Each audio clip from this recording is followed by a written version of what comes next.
Presidente da República abre a 45ª sessão do Fórum Parlamentar da SADC e destaca avanços na redução dos impactos das mudanças climáticas. Termina hoje o mandato da Procuradora-Geral da República e do Presidente do Tribunal Administrativo. Concorrentes de canto destacam-se na segunda gala do Mosquitos Talents.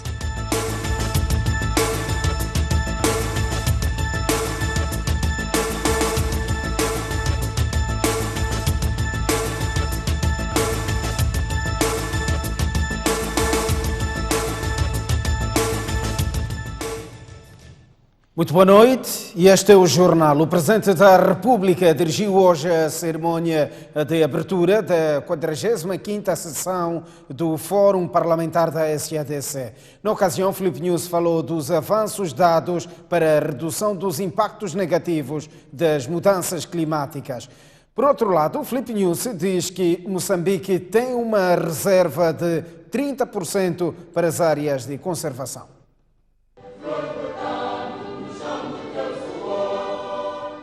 Deputados de 14 países membros do Fórum Parlamentar da SADC estão reunidos desde este domingo em Maputo, na 45ª sessão da Assembleia Plenária. O Presidente da República, Filipe Jacinto Nyusi, dirigiu a cerimônia de abertura na qualidade de convidado especial, porque as mudanças climáticas e seus efeitos devastadores na região da África Austral estão no topo da agenda. Nyusi falou sobre as várias medidas adotadas pelo país visando mitigar os seus efeitos nefastos. O nosso país, para além de acima referido, tem registrado avanços significativos no cumprimento do Acordo de Paris, a saber, 30% do território nacional está reservado a áreas de conservação, locais por excelência de emissão de oxigênio. Estou a dizer 30%. Esta percentagem poderá subir com a aprovação do Plano Nacional de Ordenamento Territorial e Ordenamento do Espaço Marinho, ambos em curso. Nyusi desafiou ainda os parlamentares da região a aprovarem instrumentos legais sobre o ordenamento territorial e espaços marinhos. Instrumentos que irão contribuir para travar a devastação ambiental a que assistimos atualmente e promover a harmonia entre homem e natureza. Estes instrumentos deverão prever a proteção da vegetação das margens e dos deltas dos rios, mangais das terras úmidas, corredores dos animais, santuários, plantações florestais, reserva de florestas para sequestro de carbono, reservas marinhas, novas e justificadas áreas de conservação e promoção de áreas de conservação comunitária. Já no fim do seu discurso, Filipe Nyusi voltou a manifestar o seu compromisso em continuar a trabalhar com vista à transformação do Fórum Parlamentar da SADC em Parlamento Regional. Relativamente à transformação do Fórum em Parlamento de SADC, Moçambique se oferece em receber a Assembleia Constituinte e acreditamos que aqui em Moçambique estarão em melhores condições porque no ano passado, este ano, estamos engajados em trabalhar com todos os parlamentos para que isso se torne uma realidade e façam a vossa contribuição não só para a política, como muitos se calhar receiam, mas também para aspectos econômicos e sociais e, neste caso concreto, para questões ambientais. Para além dos deputados da região da SADC, a cerimônia de abertura foi testemunhada pelos membros do governo e não só. Verónica Macamo diz que os deputados da região devem continuar a promover mudanças legislativas e adotar políticas que possam influenciar de forma positiva a atuação dos Estados-membros sobre as mudanças climáticas e a mitigar o aquecimento global. A transformação não irá acarretar contribuições adicionais.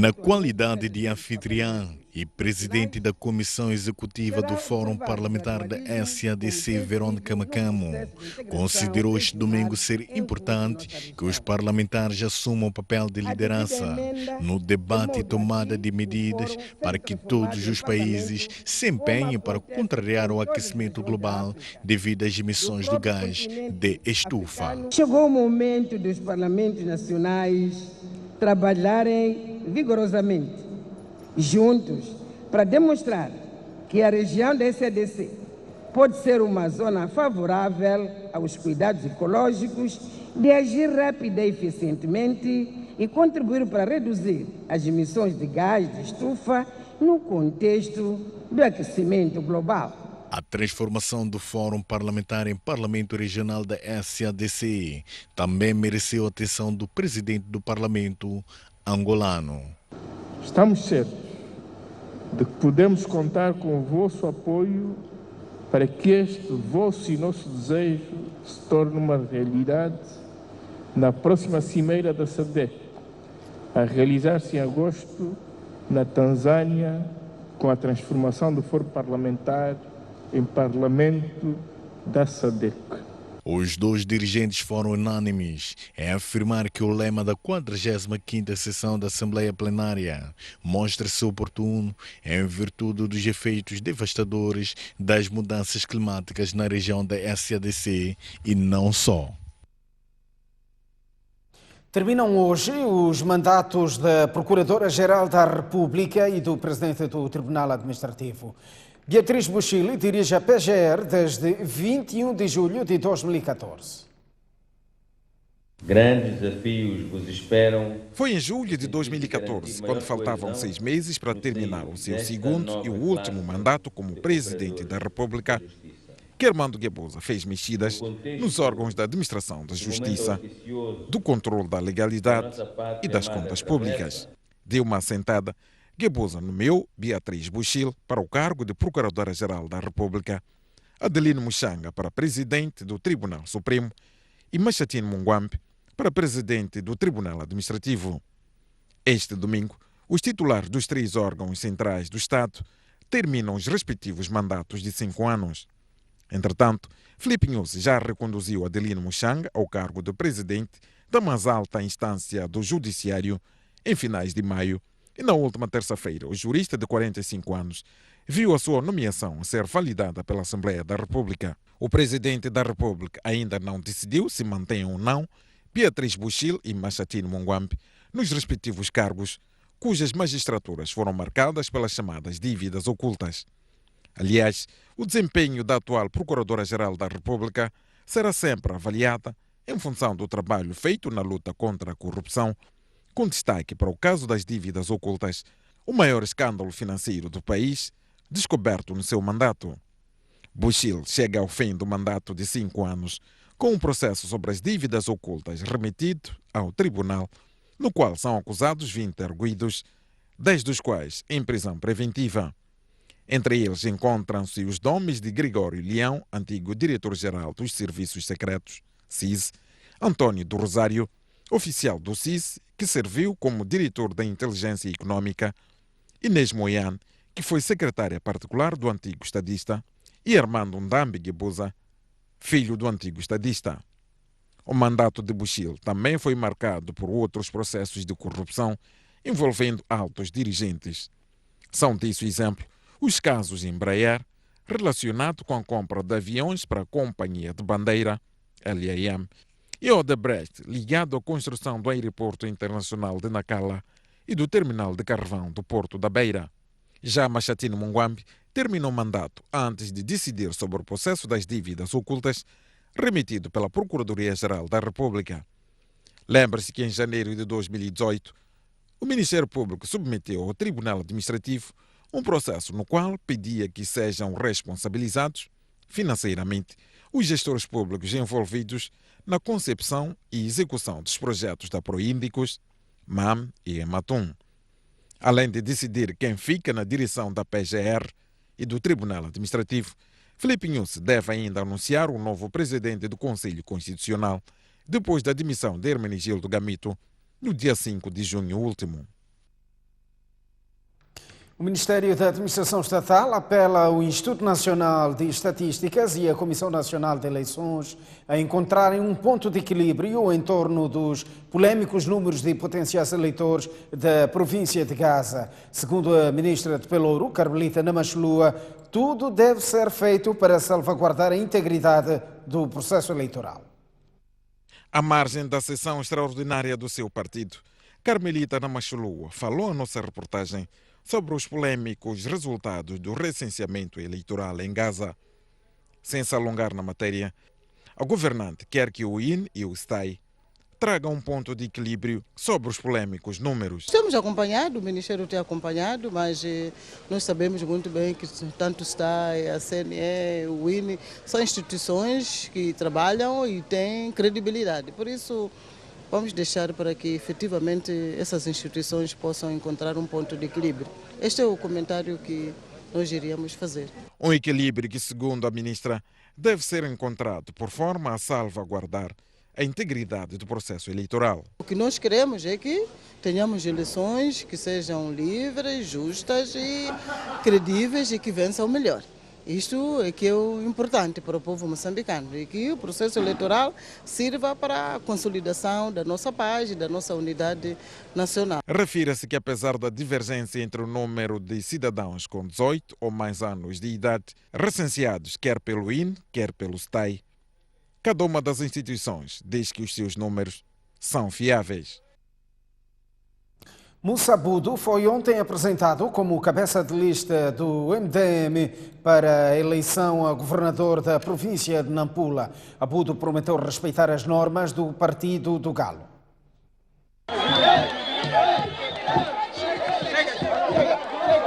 Moussa Abuddu concorria com outros 3 membros do seu partido, de onde saiu vencedor. O cabeça de lista do Movimento Democrático de Moçambique para a eleição a governador de Nampula foi apresentado publicamente neste sábado. Carlos Said, membro da Comissão Política do MDM, falou das qualidades de Moussa Abuddu. Esse rapaz é um rapaz humilde, é um rapaz que toda a gente aí na comunidade conhece. Não parece assim muito alto, mas ele é alto de ideias. A altura desse homem vamos medir em ideias, porque ideias que tem esse homem é para construir Nampula para todos. Na sua primeira intervenção, Moussa Abuddu prometeu respeitar as normas do partido e assumiu o compromisso de cooperar com todos. É preciso respeitarmos o partido. Minha candidatura a governador da província de Nampula é a candidatura do povo da minha terra e daqueles que nele residem. Moussa Abuddu fez direito. Como membro do MDM, já ocupou o cargo de vice-presidente da Assembleia Municipal e atualmente faz parte dos 3 membros que representam a bancada daquele partido naquele órgão. Queremos a paz, queremos a paz, queremos a paz. As obras de asfaltagem da estrada Cidade de Nampula, na Mitil, poderão terminar antes do prazo previsto, que vão até agosto do próximo ano. A conclusão é do vice-ministro das Obras Públicas, que esteve no terreno a acompanhar a execução dos trabalhos. A estrada que liga a cidade de Nampula e o distrito de Angoche tem uma extensão de cerca de 170 km. Neste momento, decorrem trabalhos de asfaltagem do primeiro troço de 72 km que sai de Nampula até Namitil. A execução da obra está a cargo do empreiteiro chinês e o trabalho realizado até este momento corresponde a 36%. O vice-ministro das Obras Públicas e Habitação esteve no terreno no último sábado para acompanhar a evolução da empreitada e da explicação que teve do empreiteiro. O governante saiu seguro de que a estrada estará pronta até antes de agosto de 2020, prazo previamente acordado. Pelo ritmo com que o empreiteiro está a fazer, pensamos que poderá terminar muito antes que isso. E nós recomendamos que ele privilegie essa rapidez e essa flexibilidade, sem descurar a qualidade, claro, e que termine muito antes essa obra. Do lado da cidade de Nampula foi destruída a antiga ponte sobre o rio Muhala. A previsão inicial apontava para até meados de julho em curso ter-se concluído a nova ponte, só que o trabalho até aqui realizado mostra que esse prazo não será cumprido, para o desespero de muitos munícipes e agentes econômicos que sentem-se prejudicados. Inicialmente o empreiteiro teve que correr para começar com a estrada, porque dentro da cidade havia infraestruturas que deveriam ser alocadas, que são as infraestruturas de água, de eletricidade. Então foi por isso mesmo que o empreiteiro começou cá, mas depois, logo que terminar aqui, vamos atacar já a área da cidade, onde também vamos construir aquelas infraestruturas, pontes e pontecas que estão dentro da cidade. Nos primeiros meses do próximo ano, nós vamos conseguir construir as pontes que estão dentro da cidade. A asfaltagem dos restantes 95 quilômetros até Angoche fica para o próximo quinquênio, uma vez que até aqui não há disponibilidade de fundos para o efeito. Esta estrada é de capital importância. Basta lembrar que ao largo do distrito de Angoche decorrem neste momento pesquisas para identificar a ocorrência ou não de petróleo. Mas também aquele distrito é muito rico em recursos pesqueiros. Por isso mesmo, esta ligação com a capital da província de Nampula é extremamente importante. Célio Mugavé, Ricardo Machava, STV. Mais de 1000 participantes já estão inscritos na primeira edição da maior Feira Nacional de Agronegócios, Mosgro. A feira terá lugar nos dias 24 e 25 do mês em curso na Arena 3D, na Catembe.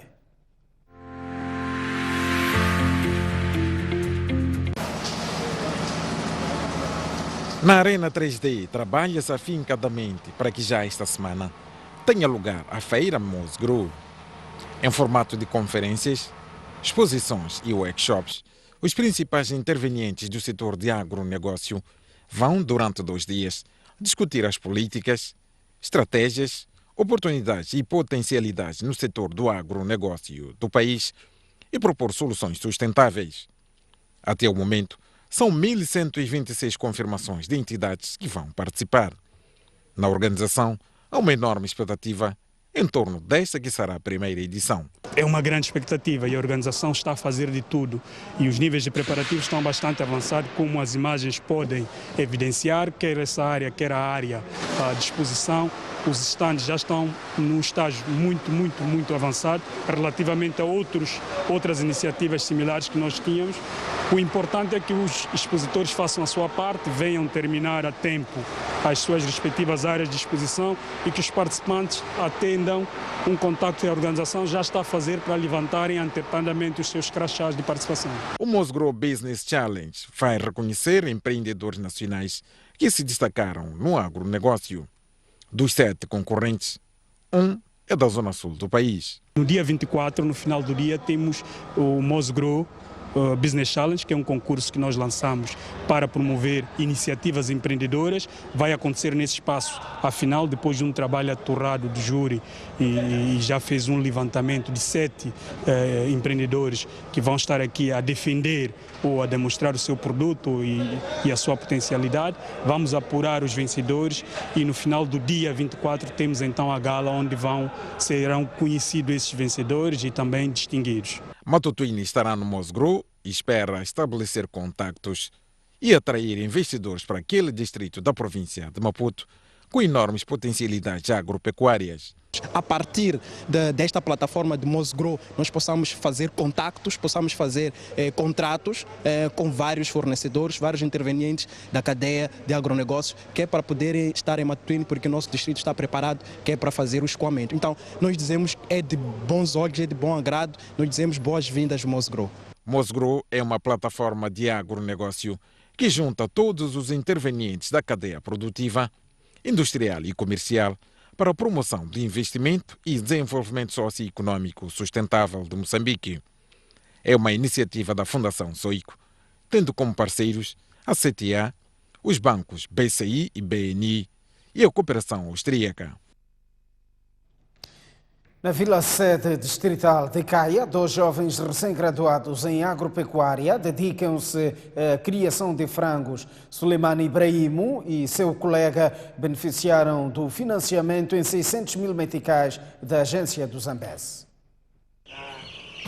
Através do fundo disponibilizado pela agência do Zambeze, em parceria com o Banco Nacional de Investimentos, na ordem de 600 mil meticais, no âmbito da Mosgrow, Suleiman Ibrahimo, recém-graduado pelo Instituto Agrário de Ribaue, está empenhado na criação de frangos na Vila Sede Distrital de Caia.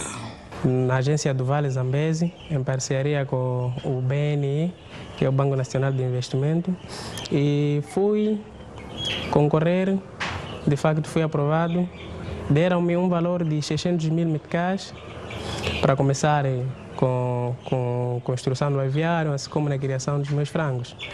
Terminei a construção do aviário e, primeiro lote, consegui criar 650 pintos e consegui vender todos, terminaram.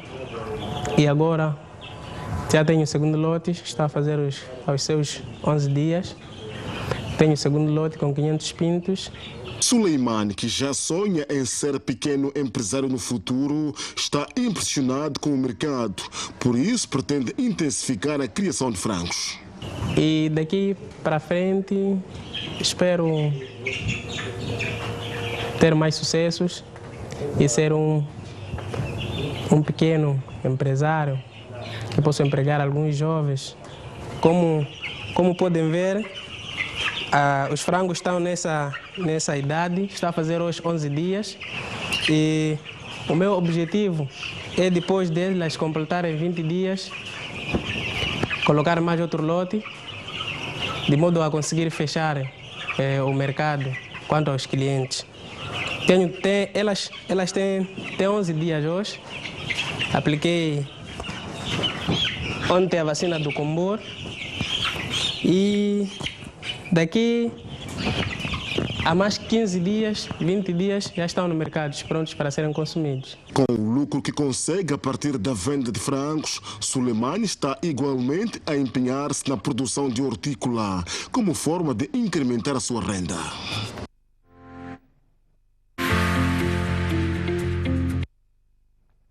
Saímos a esta altura para uma curta pausa. Voltamos dentro de instantes com mais informação. Até já.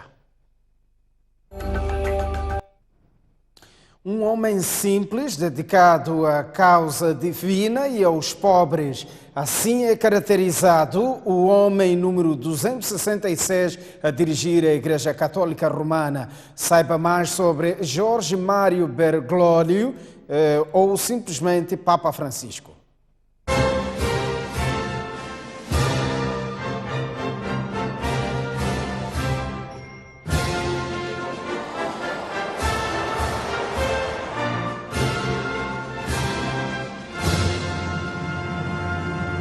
Annuncio vobis gaudium magnum, habemus papam. Do Vaticano para o mundo em março de 2013. As cortinas abriram-se e Jorge Mário Bergoglio apresentou-se perante milhares de católicos como o primeiro sumo pontífice não europeu em mais de 1200 anos.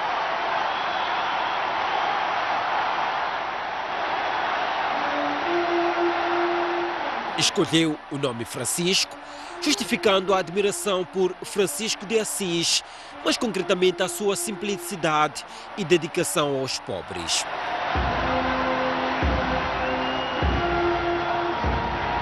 É o Papa número 266 no Vaticano, mas o primeiro que vem do fim do mundo, como ele mesmo brincou nas suas primeiras palavras, referindo-se à América Latina. Nasceu em Buenos Aires, Argentina, no dia 17 de dezembro de 1936. A dedicação à Igreja Católica vem desde os tempos da juventude. Em 1958, ingressa na Companhia de Jesus, uma congregação liderada por jesuítas. Em 1967, começa os estudos em teologia e 2 anos depois é ordenado sacerdote.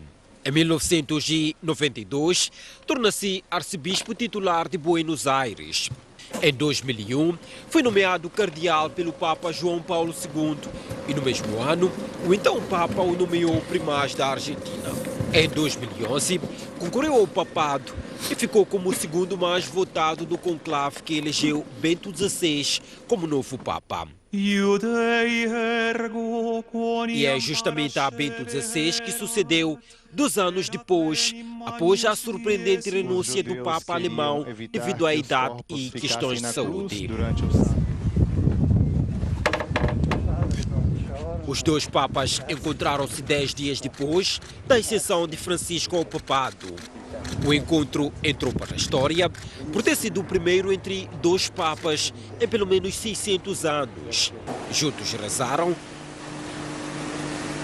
conversaram e reafirmaram serem irmãos. É o primeiro papa latino-americano, o primeiro do Hemisfério Sul, o primeiro a utilizar o nome de Francisco e o primeiro pontífice jesuíta da história. É um papa diferente.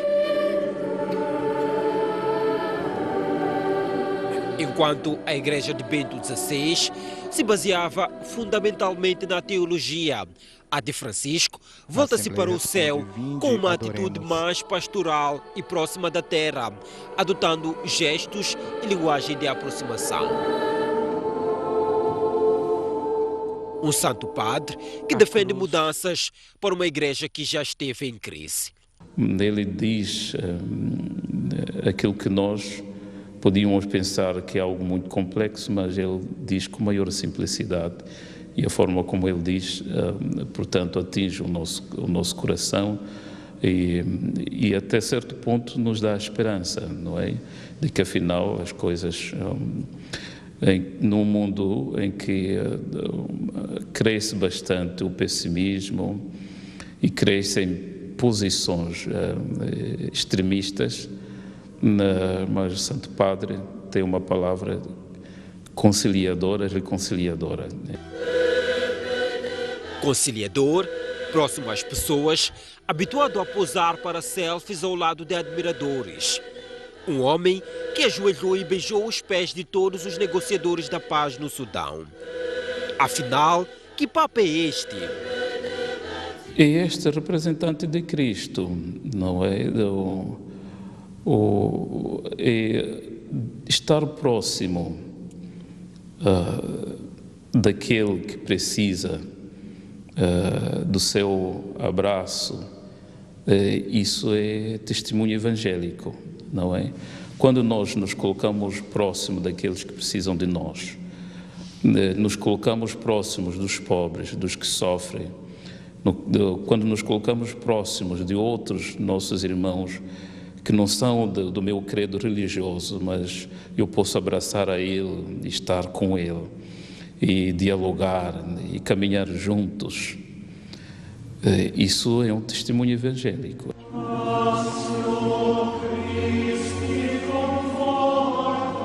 Evangélica e fortificadora, é como se espera que seja a sua mensagem aos moçambicanos em setembro próximo.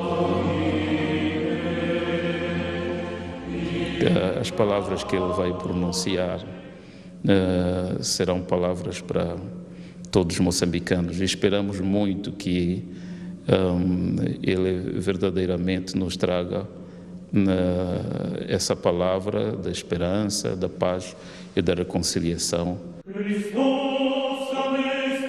Muito ainda se poderia dizer sobre o Papa que no dia 5 de setembro desembarca no Aeroporto Internacional de Maputo.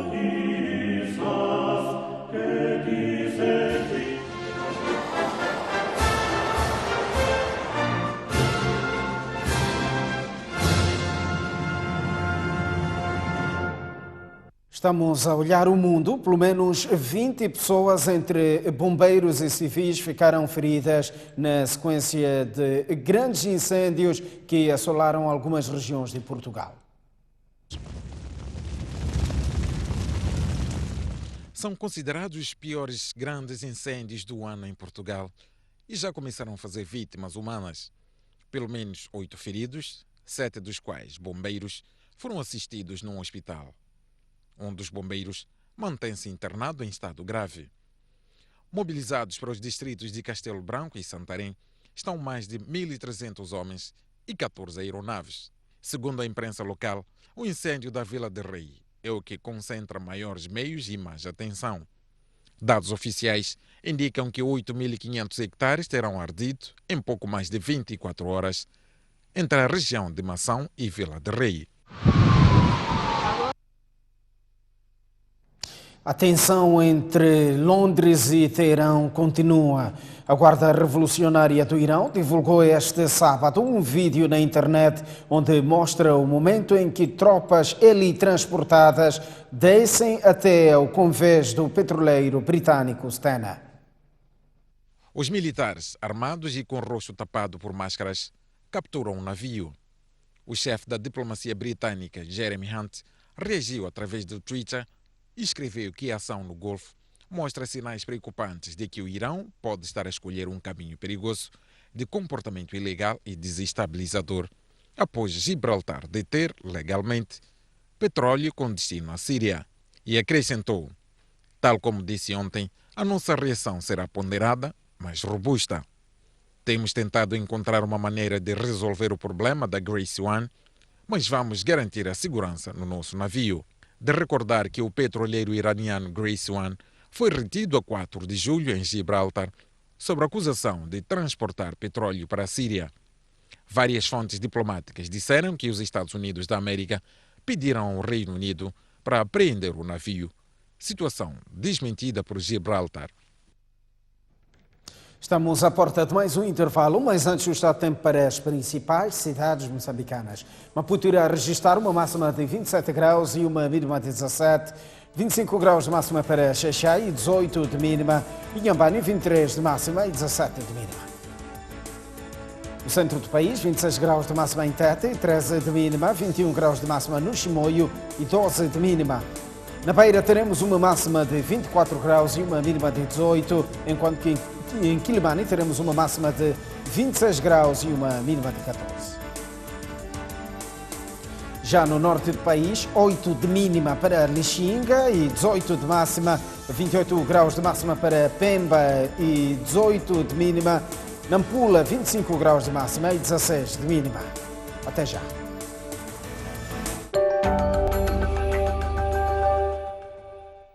Muito boa noite, uma vez mais estamos de volta ao jornal. Agora o desporto. O Costa do Sol venceu hoje o Chibuto por 2-1 em jogo da 13ª jornada do Campeonato Nacional. Com a vitória, os canarinhos sobem para a 3ª posição com 22 pontos, menos 2 que o líder, o Ferroviário da Beira.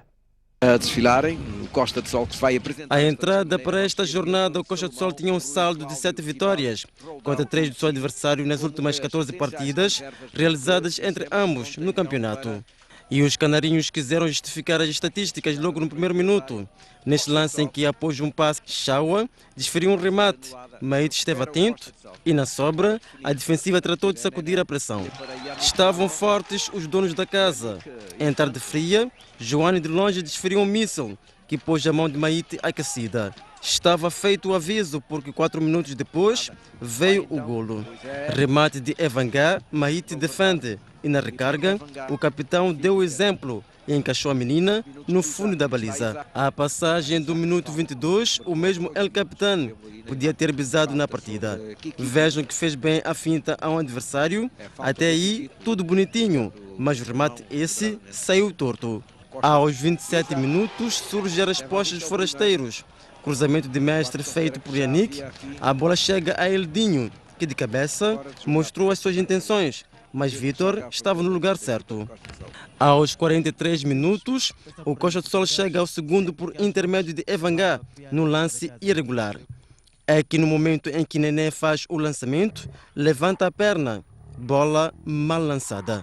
Entretanto, com o 2-0, a favor do Costa do Sol, foi-se ao descanso. Na segunda parte, os guerreiros de Gaza entraram mais fortes e na primeira incursão reduziram a desvantagem. Vitor ainda defendeu o primeiro e o segundo remate, mas o terceiro de Istanbul foi de vez. O Chibuto poderia ter empatado neste lance, em que Joseph desferiu este remate, mas saiu a escassos centímetros da baliza canarinha. As duas equipas procuraram marcar, mas com o 2-1 a favor do Costa do Sol, terminou o jogo. O Moçambola volta a obedecer uma paragem de 2 semanas para dar lugar aos compromissos da Seleção Nacional, que começa a disputar as eliminatórias de acesso ao CHAN 2020. O Ferroviário de Maputo venceu na tarde de hoje o Ferroviário de Nampula por 1-bola sem resposta, em jogo também da 13ª jornada do Campeonato Nacional.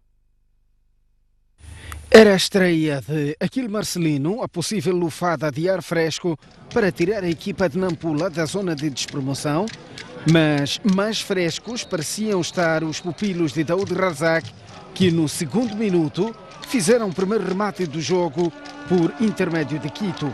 Passados 10 minutos, o Ferroviário de Maputo fica a pedir uma grande penalidade neste lance em que Bruno é derrubado, mas Celso Alvação assim não entende e manda seguir o encontro. Passada meia hora de jogo, faltou jeito ajeitoso, que na cobrança deste livre atira para as nuvens. Quando finalmente saiu a feição para os Locomotivas de Maputo, o apito de Celso Alvação voltou a imperar no estádio da Machava, apontando para um fora de jogo. A resposta tardou, mas chegou passados 44 minutos do jogo, no remate e depois neste bom cabeceamento. Na segunda metade, o nigeriano Uchi, que substituiu o brasileiro Bruno, que não conseguia se encontrar em campo, tira toda a defesa do caminho e serve de bandeja para Diogo, que estava em dia sim, e atira a contar para 1-0. Os achinenes até responderam neste lance, mas nada alterou o marcador até o apito final. Tenho 3 dias de trabalho, não era possível mudar muita coisa, mas conseguimos mexer na motivação deles, na crença, na confiança, na agressividade, no caráter. Foi uma equipa personalizada. Não tivemos bons momentos, tivemos maus momentos. Satisfaz mais os 3 pontos e a exibição dos meus atletas, porque penso que parece fácil, mas penetrar nos autocarros, como se diz, como a equipa que baixou as linhas, não foi fácil. Na 14ª jornada, o Ferroviário de Nampula recebe o NH de Vilanculo e o Ferroviário de Maputo joga com o Bahia de Pemba. Já o Teste África recebeu e empatou a 1-bola com o Ferroviário de Nacala com jogo da 13ª jornada do Campeonato Nacional. Foi um jogo que começou equilibrado, com o Teste África pronto a exibir a sua máxima força no seu reduto e um Ferroviário que saiu de Nacala sabendo que ia encontrar um anfitrião difícil. No minuto 3, Dário, nessa jogada, avisa que a indústria fabril não teme uma famosa locomotiva que recentemente causou calafrios a um bicampeão em título. Aliás, até porque houve festejo de golo, mas o árbitro não considerou porque o jogador fabril estava numa posição irregular. Com o Teste África a dominar o jogo, teve mais uma invasão às malhas de Dallas aos 30 minutos, também em situação irregular. Mesmo com jogadas bonitas, não houve golo digno de registro, até que recolheu-se aos balneários no final de 45 minutos, mais 4 de compensação. Na etapa complementar, as duas coletividades entram mais aguerridas e no minuto 66, Jongwe do Teste África, através de um cruzamento de Buda, atira para o fundo das malhas a guarda de Dallas. Festa na Sualpo.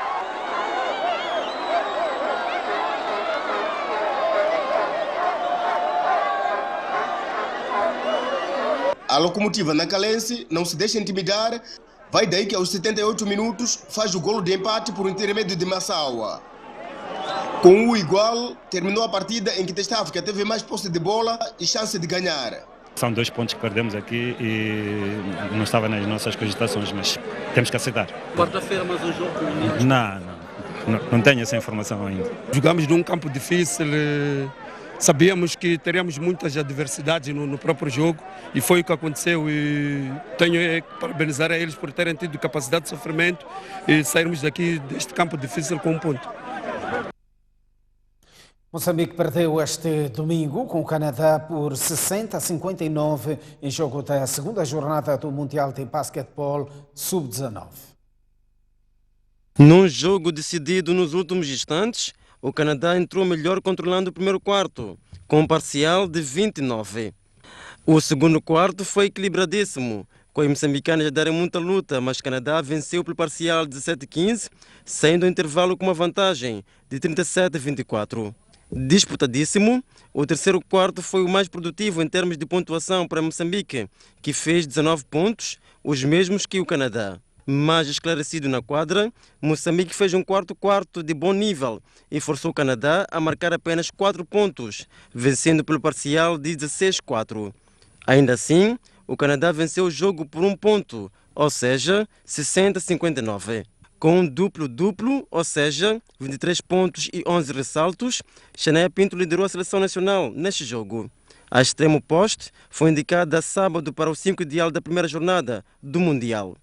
Moçambique volta a jogar nesta terça-feira diante da Letônia. Agora o Mosquitos Talents, 27 crianças garantiram o apuramento para a terceira gala do concurso. Na gala de ontem destacaram-se os concorrentes da categoria de canto. Todos impressionaram o júri e por isso seguem para a fase seguinte do Mosquitos Talents.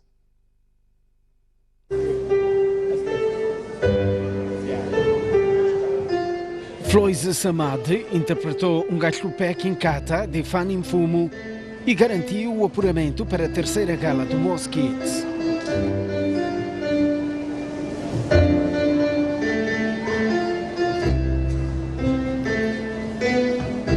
Na categoria Instrumentos Musicais apuraram-se 2 concorrentes, Floise e Jorge Mbié.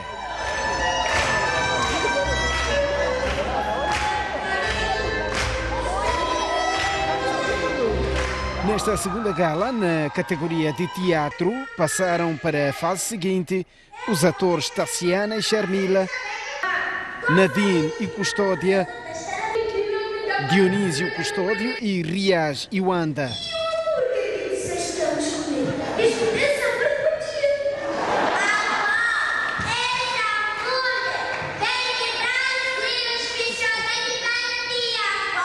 De que trata a vossa peça? Trata da menina aldrabana com o seu avô cego. A menina aldrabana, que sou eu, aldraba o seu avô, dá badias em vez de dar hambúrguer, cachorro-quente e waffle ao seu avô. E o avô, como é que se sente? Sinto-me muito mal. Ela me dá badias e ela come o frango dela. Na categoria dos versos, acompanharam Romena Zunguza, a terceira gala, Florinda Guambe, Luísa Sambo, Adla Jasmine e Rosília Mapilele.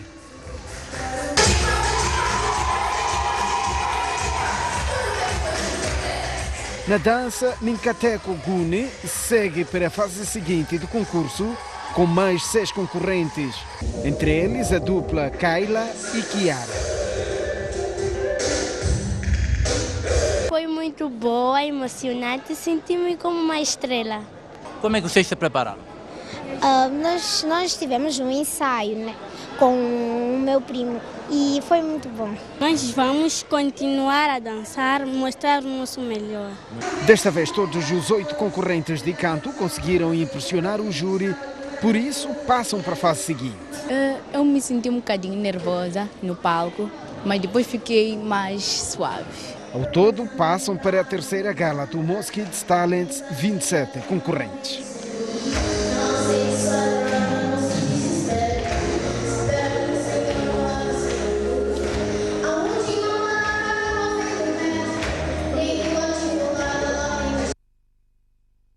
O júri diz que não foi tarefa fácil selecionar os apurados para a fase seguinte.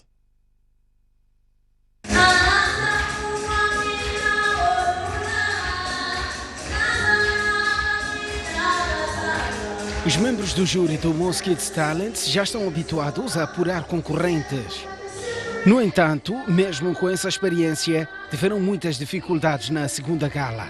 foi difícil mesmo classificar e levar, e tivemos mesmo que fazer um trabalho minucioso para poder classificar e levar as crianças à próxima gala, porque esta segunda gala houve muito, mas muito talento e muita boa apresentação. Está ficando cada vez mais difícil, é a segunda, os concorrentes vão ficando cada vez mais afinados, vão aparecendo nas aulas, vêm aqui com uma lição muito melhor estudada. Já não quero mais nada teu, fica com ele, tchau.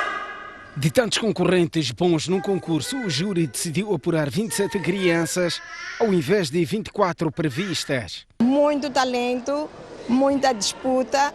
Tivemos categorias que praticamente passamos todos para frente porque era impossível nós tirarmos alguém.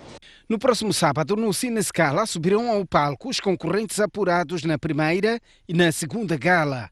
Cerca de 50 no total. Está tudo visto no jornal. Amanhã teremos mais. Muito boa noite, bom domingo.